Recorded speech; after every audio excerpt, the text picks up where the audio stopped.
안녕하세요. 미국의 이런저런 재미있는 시사 내용을 정리해서 알려드립니다. 미국 시사. 오늘 제가 찾아본 뉴스는요. CNN 뉴스 중에서 코로나 증상이 우리가 알고 있는 호흡기 질환으로 알고 있었는데 그런 증상 이외에 다양한 증상으로 진화되고 있다는 그런 내용을 살펴봤습니다. 지금 코로나가 거의 소강기 국면에 맞았고 또 리오픈에 대한 기대감이 높아지는 지금 상황에서 굉장히 안 좋은 소식입니다. 하지만 어떤 내용인지 다시 한번 살펴보겠습니다. CNN 뉴스에 나와 있는 기사 제목으로는 COVID-19는 호흡기 질환만이 아니다. 신체 전체를 공격한다. 라고 되어 있습니다.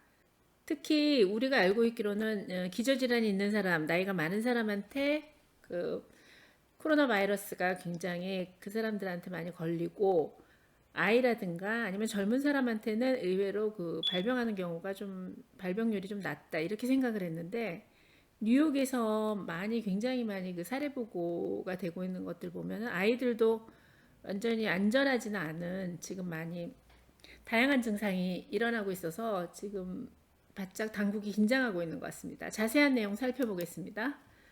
먼저 코로나 바이러스는 혈전을 만들 수 있다라고 되어 있습니다. 상대적으로 나이가 젊은 사람인데 각 다리로 갈라지는 지점 바로 위에 그 주요 동맥에 큰 혈전 덩어리가 생긴 대동맥 폐색에 걸렸습니다. 혈액이 장골 동맥으로 유입되지 못해서 다리가 죽어가고 있었습니다. 이 병은 치사율이 20에서 50%의 치사율이 있는 극도로 위중하게 진행된 상태였고요. 그 웬거터는 38세에 먹은 젊은이에게는 참 이례적인 것이라고 CNN에 말했습니다.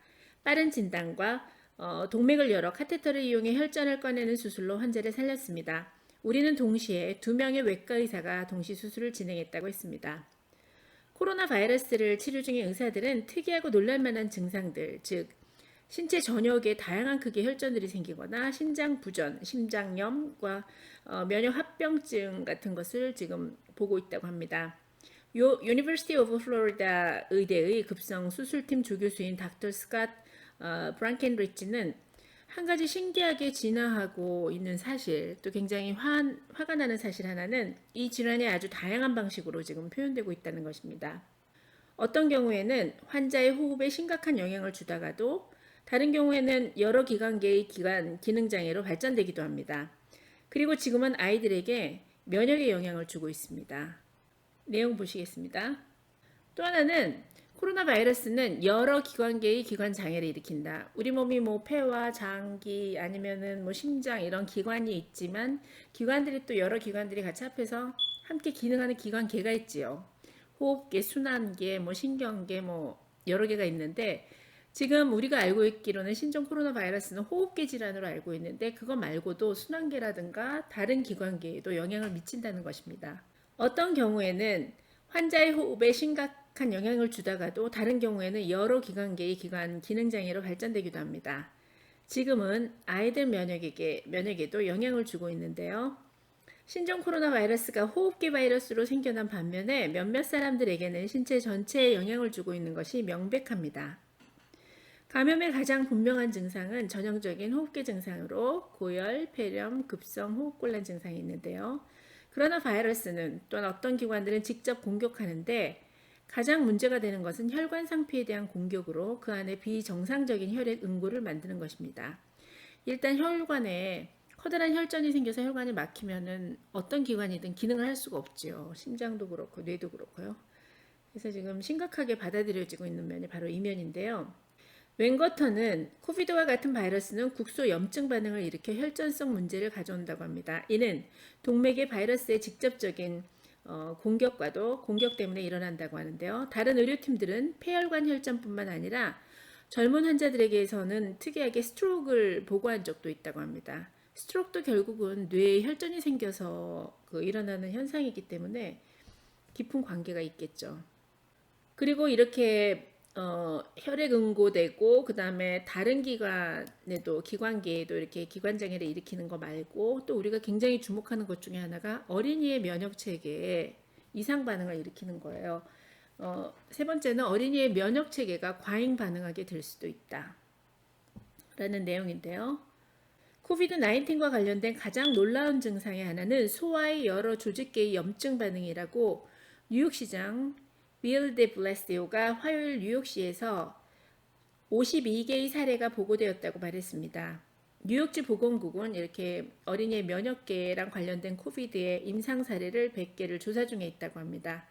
지속적인 발열, 염증, 한 개 이상의 기관의 기능 부전, 쇼크와 비슷한 다른 증상들, 이런 것들에 대해서 지금 어린이에게 나타나는 코비드 증상을 위해서 세계적인 의사들이 같이 모여서 논의를 하는 국제 PICU, 국제 코비드-19 콜라보레이션으로 알려진 소아과 의사 단체 중에 있는 사람이 얘기를 했다고 합니다.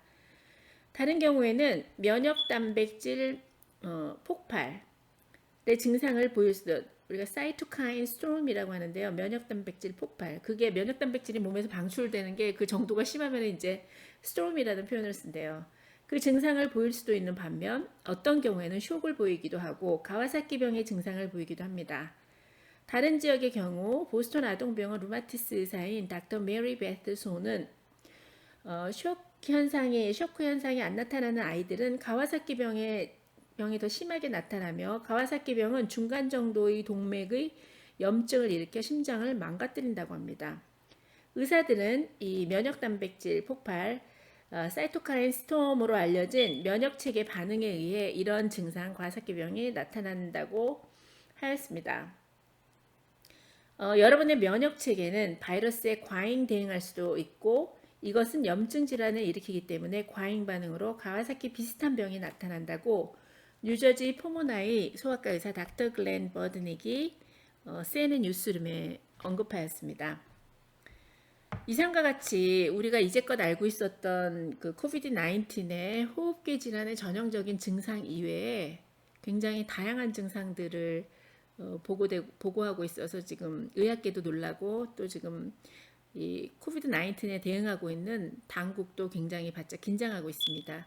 특히 이제 리오픈에 대한 계획이랑 스케줄이 막 잡혀져 가는 이 시점에서 이런 안 좋은 소식이 나오면서 사람들이 더욱더 긴장하게 되는데요. 더욱 민감한 거는 어린아이들이 지금 생명을 잃는 경우가 속속 보고되고 있다는 점입니다. 그리고 제 개인적인 생각인데요. 이거는 이 코비드-19에 대한 저희가 지식이 전무하고 그 다음에 이제 여러 개의 의료 보고들을 통합해서 결과론적으로 그냥 추론하는 식의 지금 연구가 진행되고 있는데요.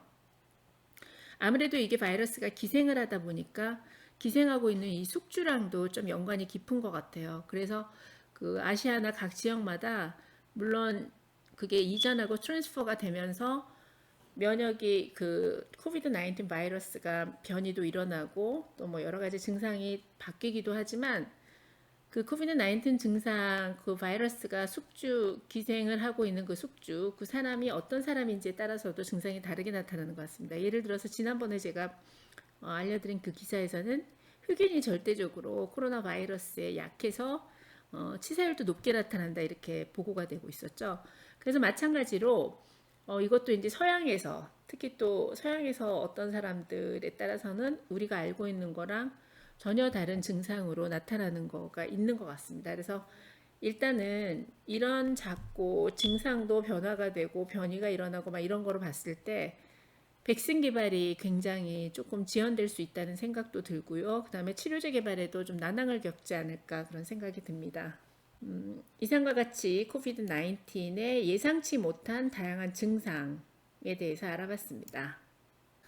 오늘의 영상 시청해 주셔서 감사합니다. 구독과 좋아요는 더 좋은 영상을 만드는 데 힘이 됩니다. 감사합니다.